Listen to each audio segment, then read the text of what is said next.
BamaInsider.com, part of the Rivals.com network, and also a licensed real estate broker. And we like to bring that up for Andrew. But, man, thanks for being with us. I guess, first of all, hope you had a great holidays, great new year. And, man, tough loss with the Crimson Tide, and now back into the second half of this recruiting season for 2019. Yeah, I don't know what y'all did, for the national championship. I was out in wine country for a few days. So did you go to the game?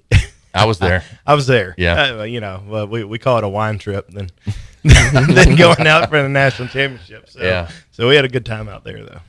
So we look at the mass exodus of coaches again, and I say mass, 4 guys. There may be more at the end of the day. 7 underclassmen now have also left. Antonio brought this up, and we talked about it last week, and he brought it up early in the show.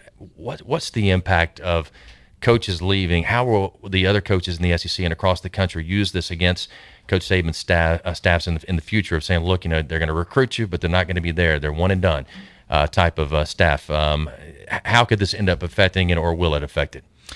It's probably not going to affect that much in this year's class because you got 24 guys who've already signed. Mm-hmm. Those guys are locked in. They're not going anywhere. And, you look at, and some people look at it as like, well, it sucks for the kids because they're seeing, their coaches who recruited them, whether that was their area recruiting coach or their position coach, those guys are no longer there. And I think for the most part, these guys know that, you're coaching at Alabama. I mean, you're an assistant coach at Alabama. You got a good chance to, further your career by, if you're a position coach getting a coordinator position or a coordinator getting a head coaching job.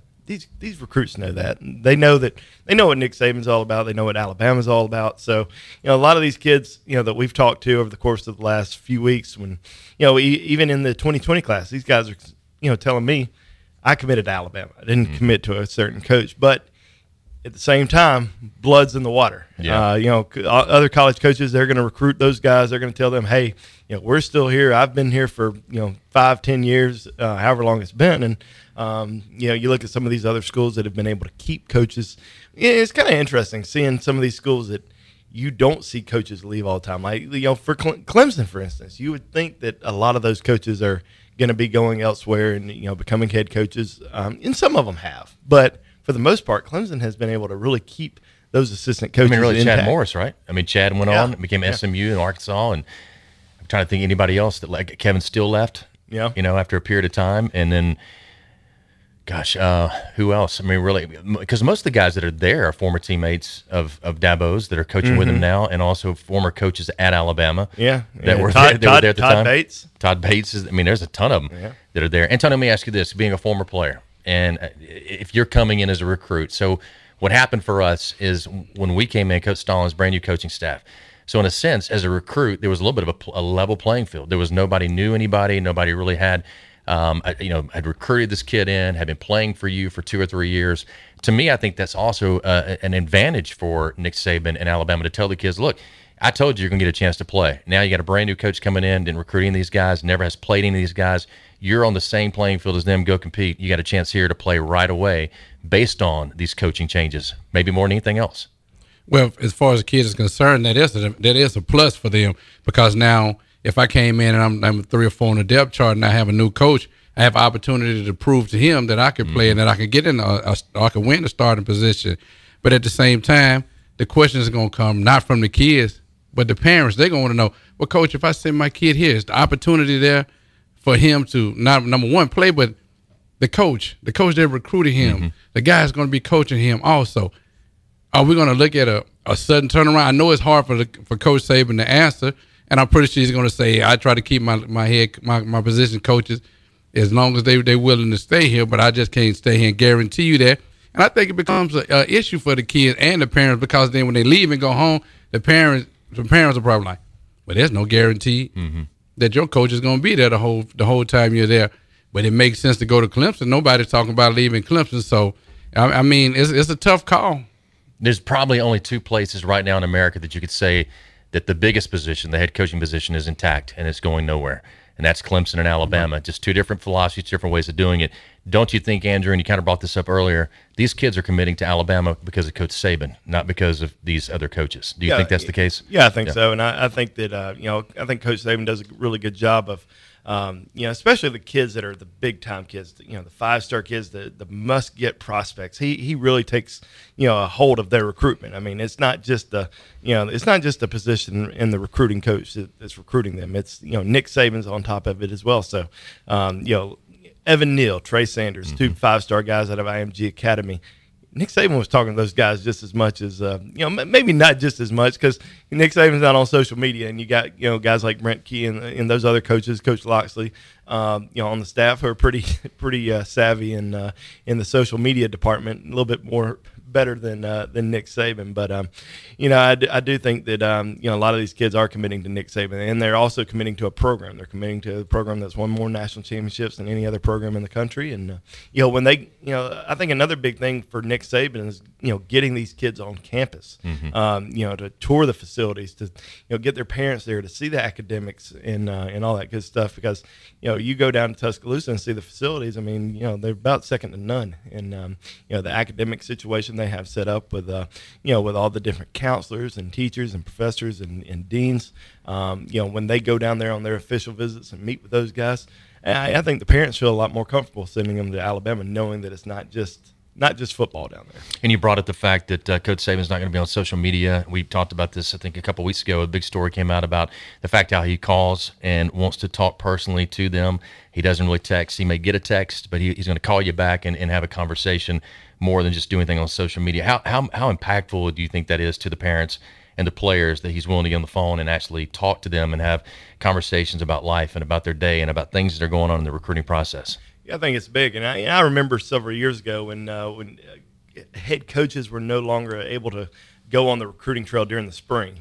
They took that away from head coaches in college football, and Nick Saban, from what I remember, was really one of the first ones to set up these Skype interviews, these video conferences with recruits. And I think one of the first kids I remember him doing it with was Tony Brown, of all people, and that was I thought that was something that really impressed Tony Brown and his family. I remember that, and he was so excited because he was getting a FaceTime call with Nick Saban. I remember Burton Burns set the whole thing up, and he and his whole family were so excited about that whole situation. And Nick Saban does that all the time now. These FaceTime calls, these Skype interviews, or I say interviews, but it might as well be an interview. But he seems to stay ahead of the times, and most of the rules that have been implemented in recruiting against these coaches have been against really Coach Saban, whether it's been spring, bump rule, all the things that he's done to really go out there and hustle. And a lot of these coaches like, man, I mean, I don't know if it's that they don't want to be out recruiting at that time. They want to have some time off, and he's just relentless. Yeah, he loves when it comes to it. Yeah, I mean, and you saw this past summer when Alabama did the what's it called, the barbershop show, whatever they Bama Cuts or whatever they called it. It wasn't the assistant coaches sitting in there. It was Nick Saban sitting in there with Julio Jones and Derrick Henry and Mark Ingram and those type of guys. And, I think that's something that recruits really love to see. The both of you, so come on, baby, come on over. Let me be the one to show you. I'm the one who wants to be with you. Deep inside, I hope you'll feel it too.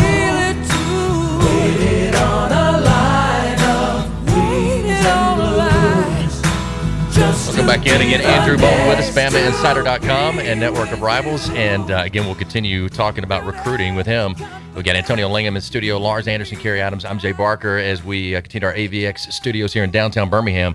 And real quick before we get back to recruiting, where's Jalen Hurts going to end up? Yes, the biggest recruiting process going on right now. What's your take? Is Miami and Oklahoma the two top teams you think in the running? Man, it seems like it is. I mean, it looked like he had a nice steak dinner, last night down in South Beach. But I don't know. I mean, it's tough to say. What if I recommits to Alabama? I'm just kidding. He's not doing that. Andrew, sorry, go ahead. I mean, I don't know. I don't know what he's going to do. I got a couple questions for you. One, how did Justin Ross get away from Alabama? Kirk Herbstreit made the point during the national championship game that Justin was turned off by the fact that they had all this coaching turnover at Alabama, and Herbstreit used it as a real point to illustrate that this is really hurting Alabama in the recruiting. Is that accurate? Yeah, I mean, it might be, but I also was told that I heard last year that it was pretty much a done deal that he was going to Alabama, even on signing day morning. I think Alabama was very confident, even though I heard 3 schools were confident. I heard Auburn was confident. I heard Clemson was confident. So I don't know if he kind of led some of these schools on a little bit or what may have happened, but I know when Alabama's really confident about a kid, you pretty much can almost bank it that he's going to Alabama, and they were very confident on signing day morning that he was going to Alabama. So when I think Mike Loxley said it the other day. I think he said I fell out of my seat when he announced that he was going to Clemson, because Mike Loxley, Loxley was a receivers coach at Alabama, and then he got promoted to offensive coordinator. So it wasn't like the the wide receivers coach left. It was his position coach. Now, he did have his area recruiter, Derek Ansley. He left, went to the Oakland Raiders, and then the OC, Brian Daboll, ends up leaving. But I think Mike Loxley had pretty much taken over Justin Ross's recruitment. But I think they were pretty positive that he was going to Alabama, and they were shocked that he went to Clemson. But obviously, he did he had a great showing in there. But you look at Alabama. Alabama still has the same receivers, even though they lost the game. They still have a 4 extremely talented young receivers, and maybe he didn't want to compete with that. And obviously, he's a great player. He probably would have made some big time plays, but Alabama still had Jerry Jeudy, Devontae Smith, Henry Ruggs, Jalen Waddle, 4 guys that were going to get the ball. My understanding, there were 2, and Tony, maybe you've heard this too, but there were 2 reasons why. One was competition, why ultimately Clemson, but the other was, the bigger was, Dabo sold him on the fact that Trevor Lawrence would be the quarterback, and you're going to get him for all 3 years you're here. You'll have your quarterback, you'll be working together, and at Alabama you get Tua for 2. And so I think that was the thing that kind of took it over the top and allowed Clemson to land Justin Ross as a receiver. And all right, so looking at the Alabama class, 24 of the 28 have signed. So there's 4 guys who have verbaled but have yet to sign. Is there any danger that Alabama could lose any of these kids before the actual second national signing day? Yeah, I think you pretty much have to look at all of them. What are all of them going to do? Chris Bogle just recently committed to Alabama at the All-American Bowl out in San Antonio. Miami's not going to go away. They're going to continue to recruit him. He's a Fort Lauderdale kid. He had a really close relationship with Manny Diaz from the very start. That was his lead recruiter, and now he's the head coach at Miami. I still think Miami's going to be in the mix until the end, and you have to just continue to watch that until signing day. Christian Williams, 4-star DB out of Daphne, is just took an official visit to LSU. I think he's going to Oregon this weekend, and then possibly Alabama on the 25th.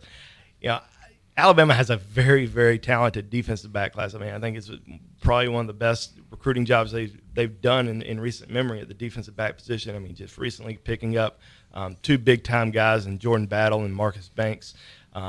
Just think that possibly Christian Williams ends up going elsewhere. I think the biggest need for Alabama in this whole recruiting class is defensive line.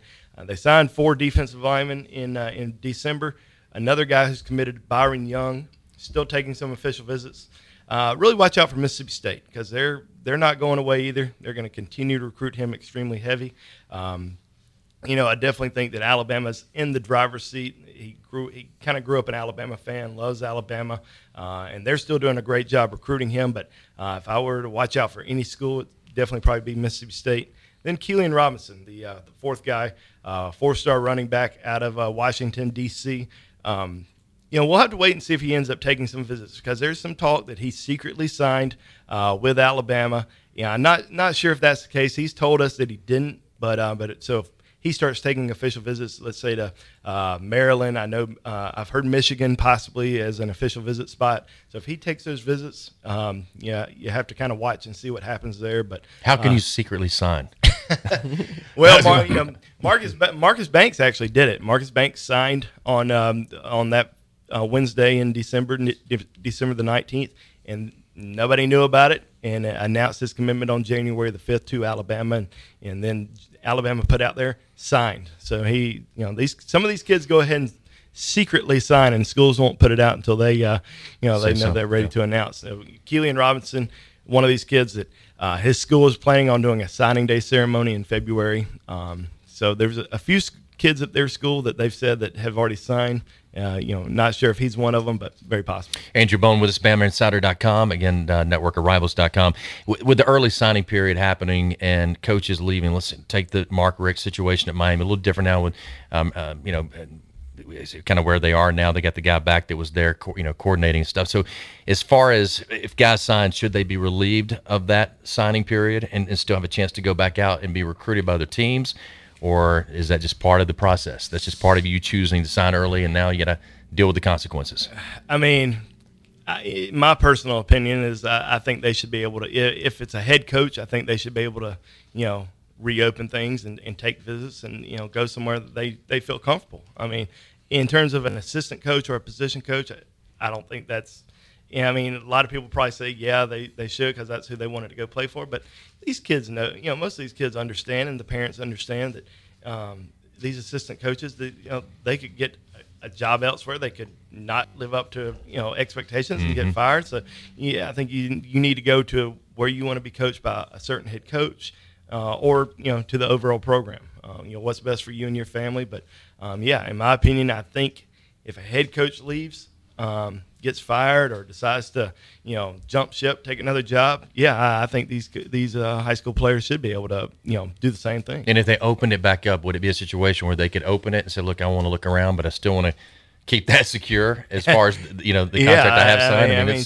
A lot of kids do that. There's a lot of kids who are out there who, let's say they want to commit to a certain school. Mm-hmm. Let's say they want to commit to Alabama. They want to commit to Georgia, but time's running out. They're going to commit.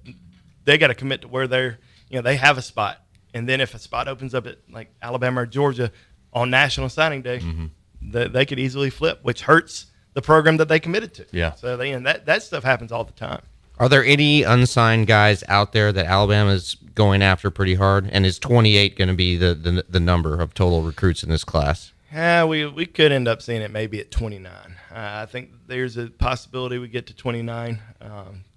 Not sure if we get to 30, but I think 29's in play. Alabama wants to sign two more defensive linemen. And I mentioned Byron Young, on the commitment list. So, the biggest thing is keeping him on board, then getting another guy. Can they get Ishmael Sopsher, the five-star defensive lineman from Louisiana, or possibly flip Nathan Pickering, four-star defensive lineman out of Mississippi who's committed to Mississippi State? Both those guys are going to visit Alabama the final weekend before National Signing Day. Henry Tola, Rivals 100 linebacker out of California, one of the top overall linebackers in the country, is going to visit Alabama on January the 25th. He just visited Tennessee this past weekend. He's playing in the Polynesian Bowl in Hawaii this week.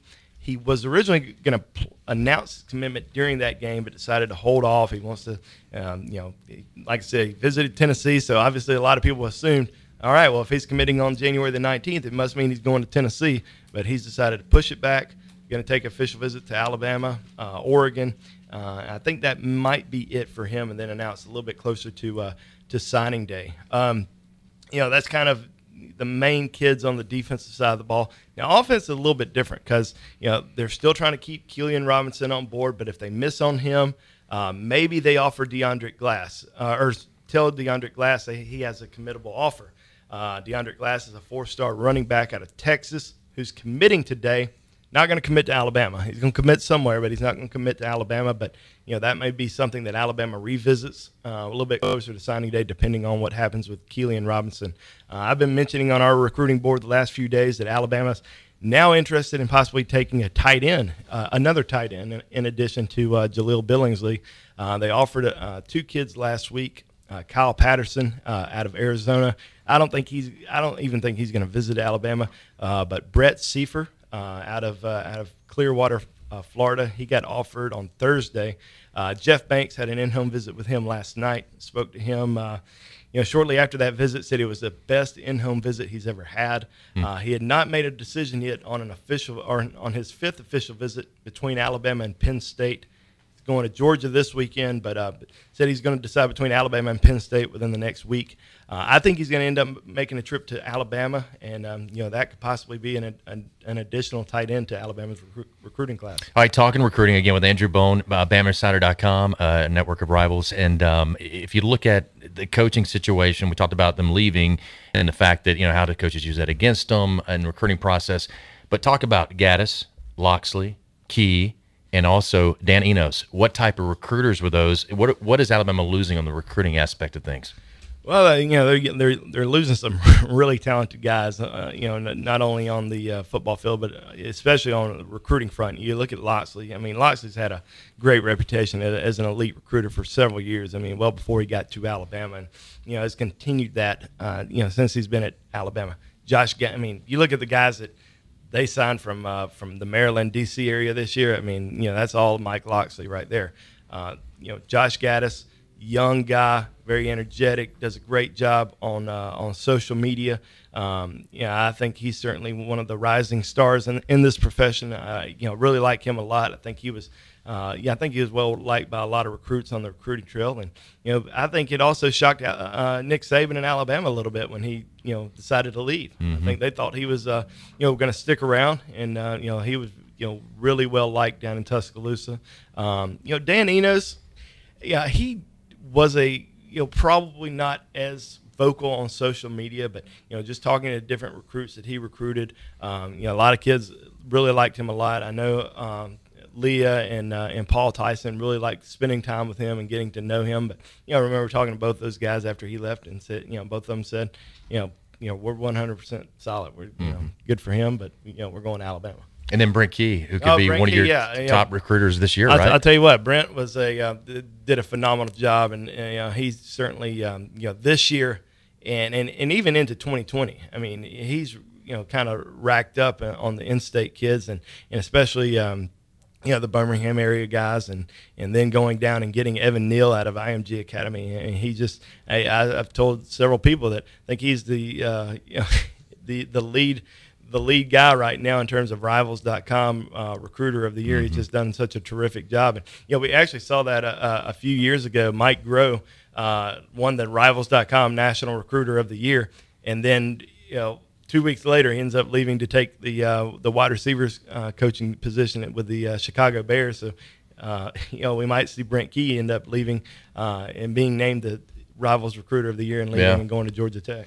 All right, man. Always great stuff. Thank you, Andrew Bone. And again, BamaInsider.com. You can look it up, and knows his stuff big time. No notes. No notes ever. Unbelievable. No phones, notes, or iPads. I love it.